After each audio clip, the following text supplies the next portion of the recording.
सहनाववतु सहनौ भुनक्तु सह वीर्यङ्करवावहै तेजस्विनावधीतमस्तु मा विद्विषावहै।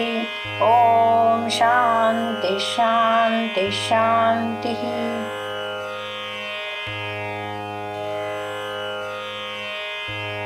निर्देश चतुष्क का दूसरा प्रकरण है कार्य योनि। धातु वैषम्य यह कार्य योनि है। धातु वैषम्य का लक्षण है विकारागम।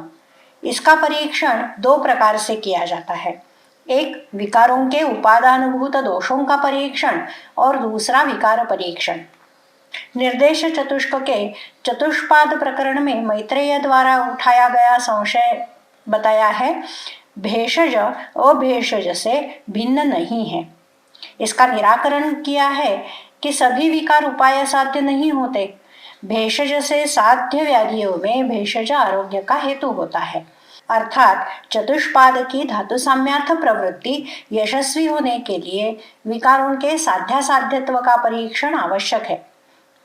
इसलिए चतुष्पाद प्रकरण के पश्चात साध्यासाध्यत्व से विकारों का परीक्षण करने हेतु विकारों के लक्षण निर्देशित हैं।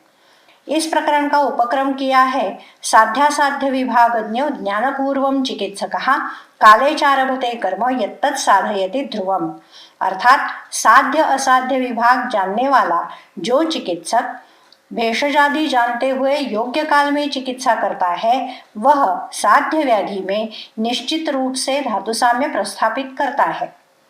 प्रकरण का उपसंहार किया है भिषजा प्राक परीक्ष एवं विकाराणाम स्वलक्षणम पश्चात कर्म समारंभक कार्य साध्येषु धीमता, अर्थात बुद्धिमान वैद्य ने विकारों का स्वलक्षणों से परीक्षण करने के पश्चात साध्य व्याधियों की चिकित्सा करनी चाहिए। इस प्रकार से परीक्षण पूर्वक चिकित्सा करने से मैत्रेय की तरह अभेषज भेषज से भिन्न नहीं है ऐसी मिथ्या बुद्धि प्रवृत्त नहीं होती। लक्षणों द्वारा विकार परीक्षण करने के लिए विकारों का साध्य और असाध्य प्रकार से वर्गीकरण किया है। साध्य विकार पुनः सुख साध्य और कृच्छ साध्य भेद से दो प्रकार के हैं। असाध्य विकार पुनः याप्य और अनुपक्रम भेद से दो प्रकार के हैं। साध्य विकारों में उपायों के प्रमाणानुसार अल्प उपाय साध्य, मध्यम उपाय साध्य और उत्कृष्ट उपाय साध्य ऐसा विकल्प हो सकता है। असाध्य व्याधि किसी भी उपाय से असाध्य ही होते हैं, उनमें विकल्प की संभावना नहीं होती। प्रथमतः सुख साध्य व्याधियों के लक्षण बताए हैं। जिस व्याधि में हेतु पूर्व रूप और रूप अल्प हो वह व्याधि सुख साध्य होता है। जिस व्याधि में दूष्य प्रकृति और काल तुल्य गुण ना हो वह व्याधि सुख साध्य होता है। यह तुलना व्याधिजनक दोष के संदर्भ में है। व्याधिजनक दोष के समान गुण दूष्य, व्याधिजनक दोष के समान गुण प्रकृति, व्याधिजनक दोष के समान गुण काल, यह सभी व्याधिजनक दोष को बल प्रदान करते हैं। वही यदि दूष्य प्रकृति और काल व्याधिजनक दोष से समान ना हो तो दोष अधिक बलवान नहीं होता और अल्प चिकित्सा से अल्प काल में व्याधि का प्रशम हो सकता है। दोष से अतुल्य गुण दूष्य का उदाहरण दिया जाता है, जैसे शीत स्वभाव कफ से दूषित उष्ण स्वभाव पित्त अथवा पित्त दूषित रस। दूष्य का दोषों से दुष्टि के लिए अनुकूल होना यह भी समान गुणत्व का अर्थ है। जिस प्रकार बहु अबद्ध मेद यह प्रमेह में दूष्य विशेष है।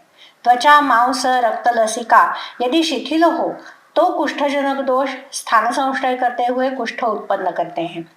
स्वप्रमाणातिवृत्त लोहित के अभिषंद के कारण लोहितवह स्रोतोमुख गुरु होते हैं। ऐसे लोहितवह स्रोतोमुख में स्थान संशय पाकर पित्त रक्त को दूषित करता है और रक्तपित्त उत्पन्न होता है। अर्थात विगुण दूष्य व्याधिजनक दोष के अनुकूल होने के कारण समान गुण होता है। इस अनुकूलता के प्रमाणानुसार विकार की उत्पत्ति और बल निर्धारित होता है, जो प्रमेह निदान अध्याय में यह खलु निदान दोष दूष्य विशेषेभ्यो विकार विघात भावाभाव प्रतिविशेषा भवन्ति इस सूत्र से स्पष्ट किया है।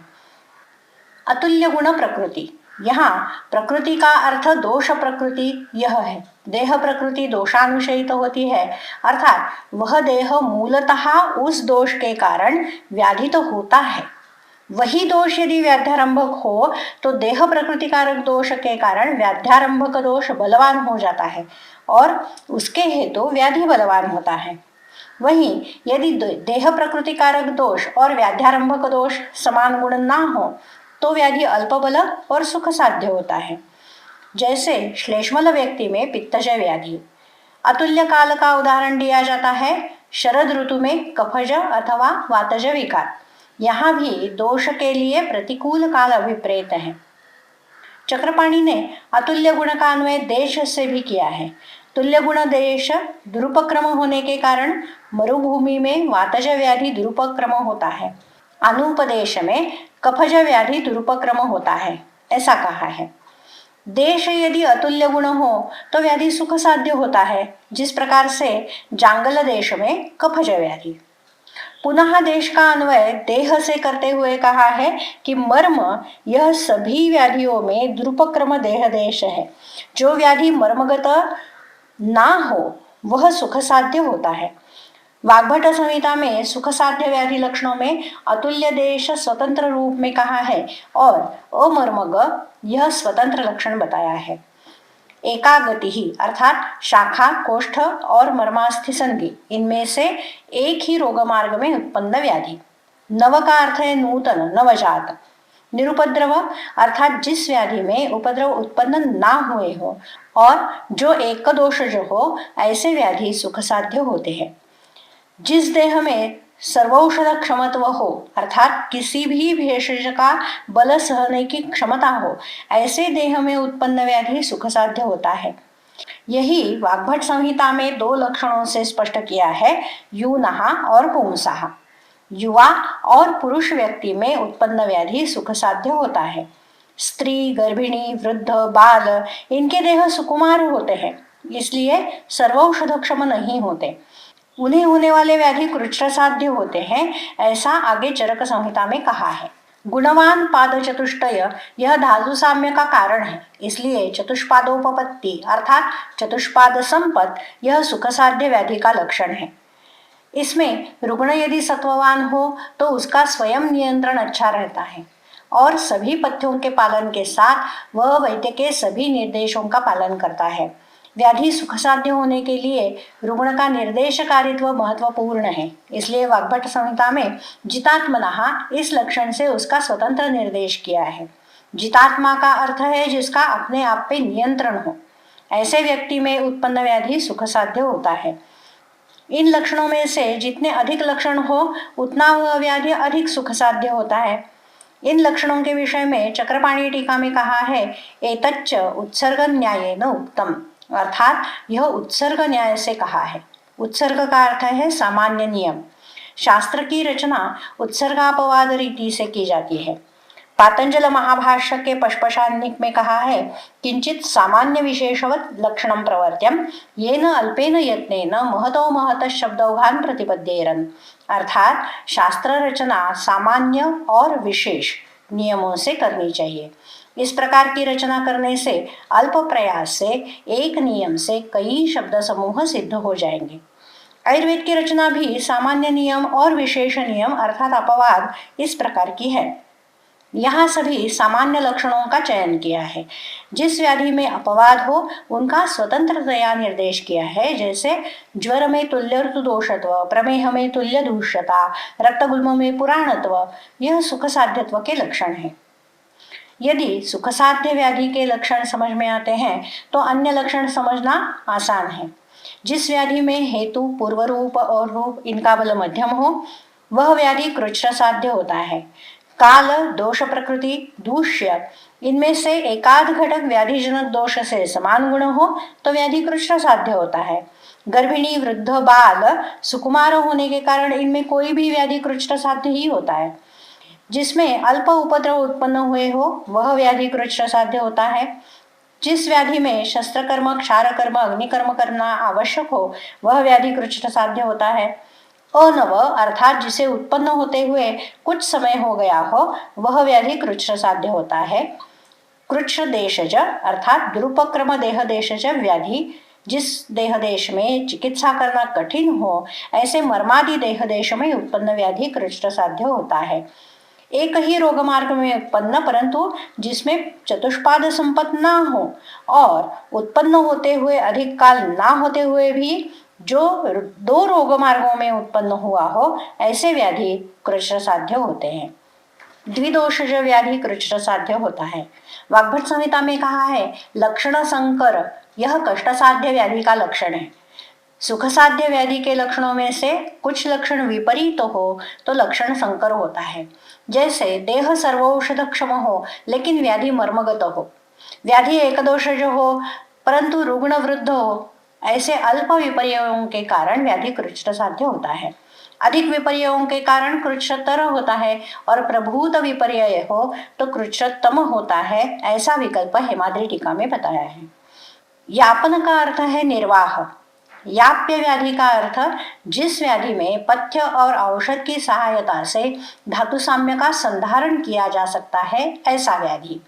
शेषत्वाद आयुषा याप्यम, इसका अर्थ चक्रपाणी ने किया है, आयु शेष होने के कारण ही याप्य व्याधि का प्रादुर्भाव होता है।